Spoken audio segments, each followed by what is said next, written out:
बिस्मिल्लाहिर्रहमानिर्रहीम। अस्सलाम वालेकुम नाज़रीन, उम्मीद करता हूँ आप तमाम लोग खैरियत से होंगे। नाज़रीन, फैज़ाबाद धरना कमीशन इंक्वायरी रिपोर्ट आ गई हुई है और उस इंक्वायरी रिपोर्ट में जहाँ पर बिफोर इट के मैं रिपोर्ट की डिटेल्स की जानिब आऊँ, जहाँ पर मेरे नज़दीक जनरल फैज़ और बाकी तमाम जो सरकारी अफसरान के फौज के अफसरान जिनके नाम लिए जाते थे, उनको जहाँ पर इंक्वायरी कमीशन ने क्लीन चिट दी है, वहीं पर एक चार्ज शीट तब की हुकूमत के खिलाफ भी रख दी है। वो पंजाब की हुकूमत हो या फेडरल गवर्नमेंट हो, उनके खिलाफ चार्जशीट भी रख दी है और नवाज शरीफ के उस मजामती बयानिए के खिलाफ भी एक चार्जशीट रख दी गई है। अब इसमें सुप्रीम कोर्ट का फैसला पहले आ चुका हुआ है, इंक्वायरी कमीशन की रिपोर्ट बाद में आई है। मुझे नहीं पता कि काजी फाइजा साहब उस अपने दिए हुए फैसले का क्या करेंगे। काजी फाइजा साहब ने जो उस टाइम के ऊपर फैसला दिया हुआ है इसके ऊपर धरना कमीशन इसके ऊपर फैजाबाद धरने के ऊपर, उसके चंद नुकात हैं वो मैं आपके सामने पढ़ के रख देता हूँ सिचुएशन क्लियर करने के लिए। फैसले में अदालत ने हुकूमत को हुक्म दिया कि वो ऐसे फौजी एहलकारों के खिलाफ कार्रवाई करे जिन्होंने अपने हल्फ की खिलाफ वर्जी करते हुए सियासी सरगर्मियों में हिस्सा लिया। अदालत ने आईएसआई, मिलिट्री इंटेलिजेंस और इंटेलिजेंस ब्यूरो के अलावा पाकिस्तानी फौज के शोबा ताल्लुकात अमा, जिसको आईएसपीआर कहते हैं आम जुबान में, उसको भी हिदायत दी कि वो अपने दायरा इख्तियार में रहते हुए काम करें। अदालत ने आर्मी चीफ और बहरी और फिजाई अफवाज के सरबराहान को वजारत दिफा के तवसुत से हुक्म दिया कि वो फौज के उन एहलकारों के खिलाफ कार्रवाई करें जिन्होंने अपने हल्फ की खिलाफ वर्जी करते हुए किसी सियासी जमात या गिरोह की हिमायत की। अब इसमें टोटल फोकस स्काई साहब के फैसले का फौज के लोग थे कि जिनके फौज के लोगों ने इन्वॉल्वमेंट थी फैजाबाद धरने में, उनको रगड़ा दिया जाए, उनको सजाएं दी जाए, उनके खिलाफ कार्रवाई की जाए। अब ये जो इंक्वायरी कमीशन, जो 3 रुकनी इंक्वायरी कमीशन था, इसकी रिपोर्ट के मुताबिक जनरल फैज तब के डीजीसी, जब ये धरना 2017 में दिया गया फैजाबाद में एक सियासी मजहबी जमात की जानिब से, तब ये डीजीसी थे आईएसआई के। तो इन डीजीसी को हुकूमत वक्त ने और तब के चीफ ने ये मैंडेट दिया कि जाके आप मुज़ाकरात करें धरने के शुरका से, उनकी क़यादत से, और धरने को ख़त्म करवाने में हमारी मदद करें। हालांकि काम तो ये सियासतदानों का था, सियासी जमातों का काम था, हुकूमत का काम था, लेकिन उन्होंने आईएसआई को तब इस्तेमाल किया कि जी आप जाकर बेहतर निगोशिएट कर सकते हैं या आप वहां पर जाकर हमारे बिहाफ के ऊपर बात करें। जनरल फैज गए, जनरल नवीद अतर याद की एक वो वीडियो भी आपको, तब के पंजाब के डीजी रेंजर होते थे जो उन्होंने पैसे बांट रहे धरने के खत्म होने के ऊपर, तो इसको भी बड़ा यूज किया गया फौज के खिलाफ और डीजी रेंजर्स के खिलाफ और आईएसआई के खिलाफ इस्तेमाल किया गया नून लीग की जानिब से।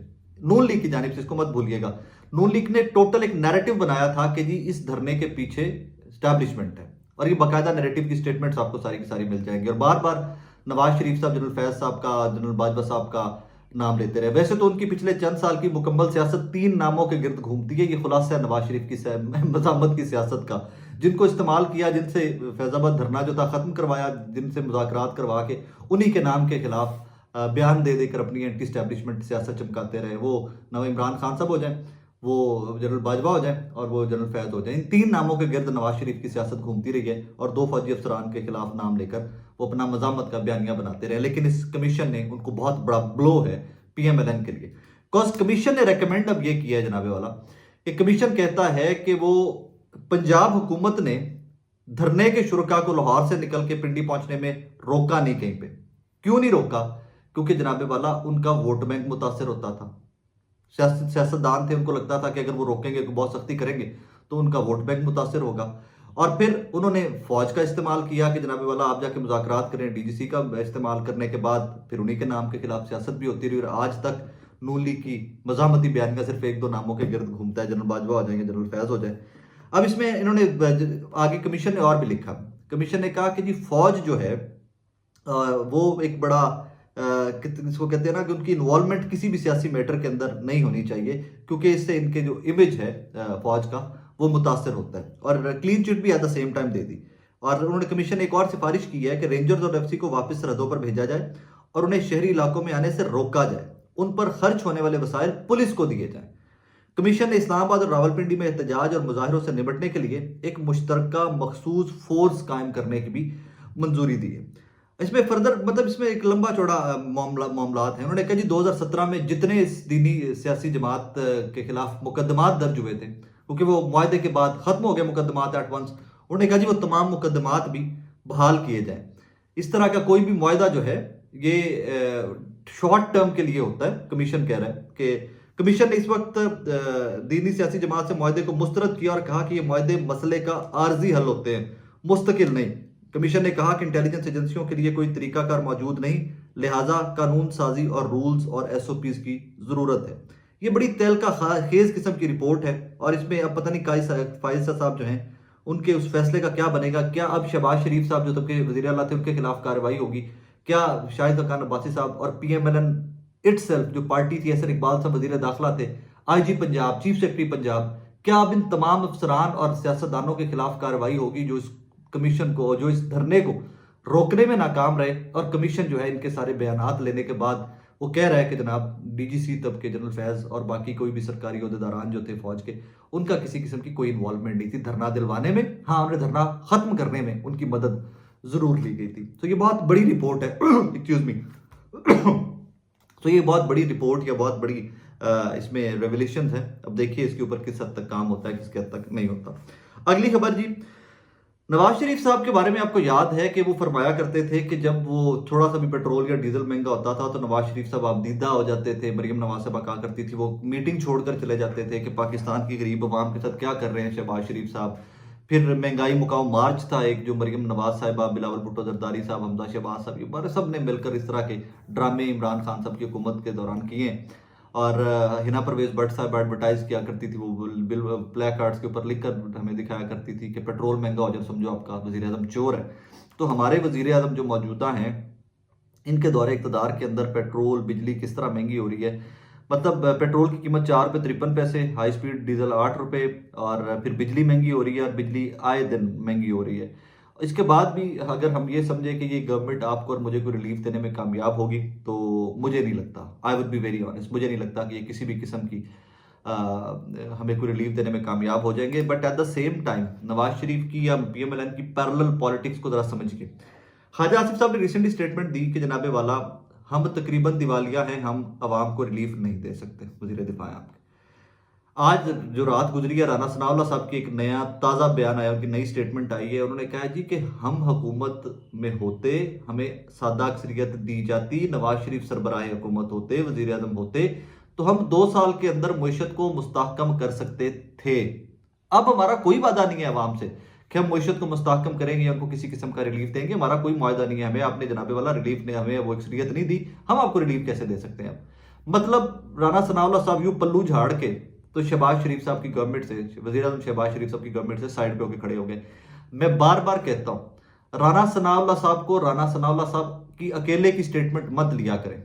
मैं ये मानने से कासिर हूं कि जावेद लतीफ, राना सनाउल्लाह, ये तमाम लोग कोई भी बयान देते हो तो नवाज शरीफ के बगैर, उनके नॉलेज में लाए, उनकी पॉलिसी के खिलाफ बयान देते हो। ये नून लीग के, नवाज शरीफ के कैंप के सफ़े अव्वल के लीडरान हैं सारे के सारे। तो ये भी आज पल्लू झाड़कर साइड पर हो गए। उन्होंने कहा जी हम तो सादा अक्सरियत आप दे देती है वहां पाकिस्तान की, हमें सादा अक्सरियत नहीं मिली, लिहाजा हम तो कुछ भी नहीं कर सकते। इसके साथ ही रिसेंटली नवाज शरीफ साहब की कुछ सहाफियों से मुलाकात हुई 2-4 दिन पहले, रिपोर्ट भी हुई है, लेकिन मैं एक बार फिर से इसी के रेलेवेंस है तो मैं आपके सामने फिर से रख देता हूँ। नवाज शरीफ साहब ने कहा कि मैं किस मुंह से अवाम में जाऊं, महंगाई अरूज पर है, लोगों की उम्मीदें हैं, मैं जाकर उनको क्या बताऊं कि हम कोई तुम्हें रिलीफ दे पाएंगे, नहीं कर पा रहे, हम कोई चीजें सस्ती कर पा रहे, नहीं कर पा रहे। कोई कहानी नहीं है, होने नहीं जा रहा है इनसे। अभी एक तरफ मोहतरमा वो जो उस्मा बुखारी साहब ने रिसेंटली फरमाया कि बड़ी रिसर्च के बाद 4 रुपए रोटी की कीमत कम की गई है, इसी तरह बड़ी रिसर्च के बाद फेडरल गवर्नमेंट ने पेट्रोल की और डीजल की कीमतें बढ़ा दी।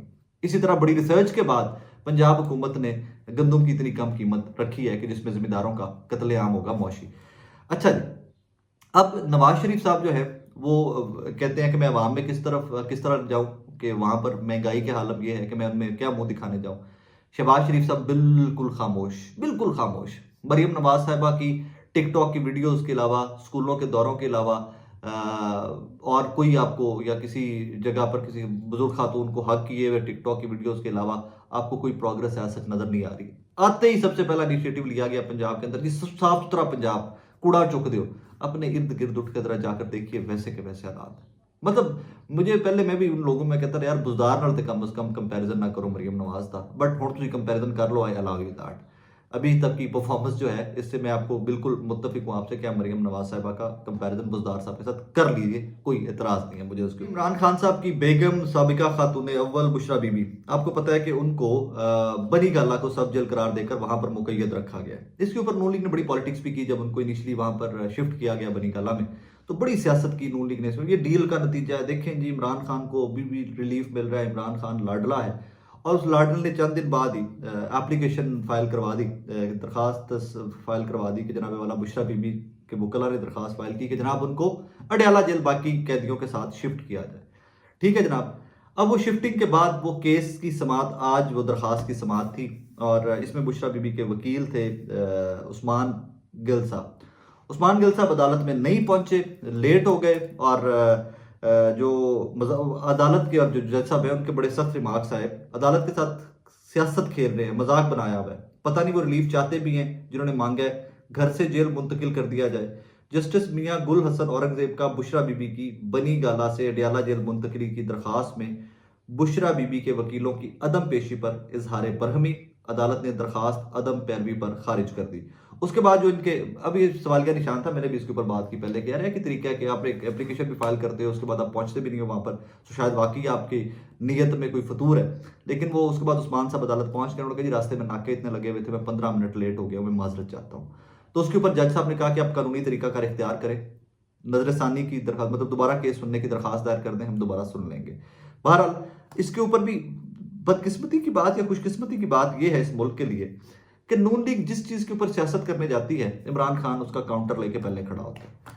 यही बुशरा बीबी की बनी गाला मुंतकिली के ऊपर बड़ी सियासत की नून लीग ने, लेकिन वो बार बार दरखास्त दायर कर रहे हैं कि पाकिस्तान उडियाला जेल शिफ्ट करो, पाकिस्तान उडियाला जेल शिफ्ट करो, पाकिस्तान उडियाला जेल शिफ्ट करो।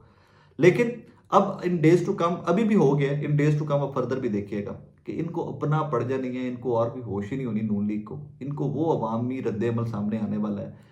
क्योंकि एक चीज़ वो, मैं रिसेंटली एक सियासतदान से मिला तो मुझे कह रहे थे, कहते हैं कि यार इनको लगता है कि पाकिस्तान के अवाम इतने बेहिस्से हैं कि कभी उठ के खड़े नहीं होंगे। तो इनकी मुकम्मल कैलकुलेशन जो है ना, तमाम हल्के जो है, इनकी कैलकुलेशन एक चीज़ के ऊपर होती है कि नहीं यार, इमरान खान को गिरफ्तार करके देख लिया, गुर्बत महंगाई इतनी ऊपर चली गई देख लिया, ये लोग कोई पाकिस्तान के अवाम खड़े नहीं होंगे, किसी भी निज़ाम के आगे खड़े नहीं होते।